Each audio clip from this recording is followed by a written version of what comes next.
You've been leading people for a long time, so why does one particular person still throw you off?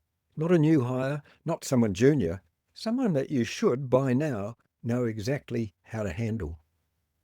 A manager I worked with had been in the role for over 15 years, I think, and had a good track record, respected by his team, but there was one person on his team who could unsettle him in seconds, every single time. He'd tried everything he could think of, correcting the behaviour directly, letting it slide and hoping it would sort itself out. Never did. Escalating to HR once, which went nowhere, and nothing changed. If anything, the tension between them got worse. What he hadn't tried was the simplest thing, getting curious instead of getting ready to respond. In our work together, I asked him, "Hey, try something different next time this person frustrated you." And before saying anything, ask the three questions. What do you see? What do you hear? And what do you feel? And he came back the following week, almost surprised at himself. He had asked his colleague, quite plainly and simply, what was going on for her. Not to fix it, just to understand. And she told him she felt overwhelmed and unappreciated on a project months earlier and had been guarded ever since. Now, he hadn't known that. He'd spent months reacting to her guardedness without ever asking where it came from. Here's the part that's easy to miss after years of leading people. Curiosity isn't soft, it's a skill, and it's the one that most leaders were never taught. When someone frustrates you, your instinct is to explain your view or to fix theirs.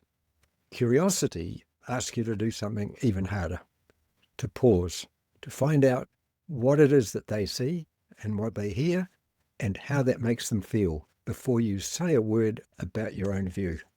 Now, this matters because feelings are hugely important, because feelings drive most behaviours.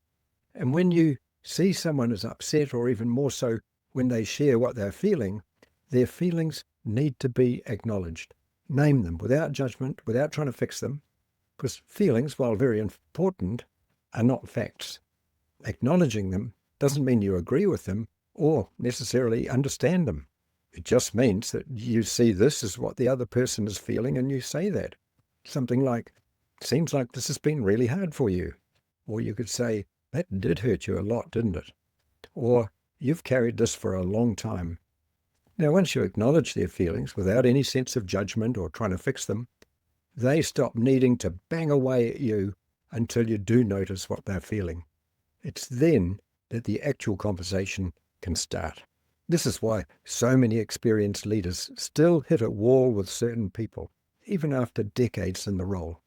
Nobody taught you to get curious in this way, to acknowledge feelings and to ask before you respond.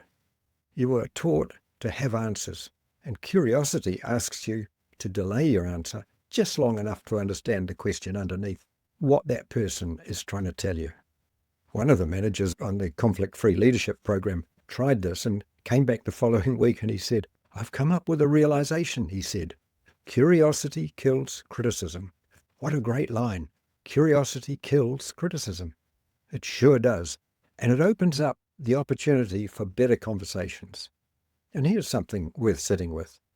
If you've been managing people for years and still find this hard, that's not a gap in your character. It's a gap in your training. It's fixable and usually faster to fix than people expect. This is exactly how I think about solving these problems, not with a script to memorize and not with more willpower, with a short list of questions that put curiosity ahead of reaction every time. The manager I mentioned didn't need 15 more years of experience. He needed 3 questions and the patience to ask them before responding.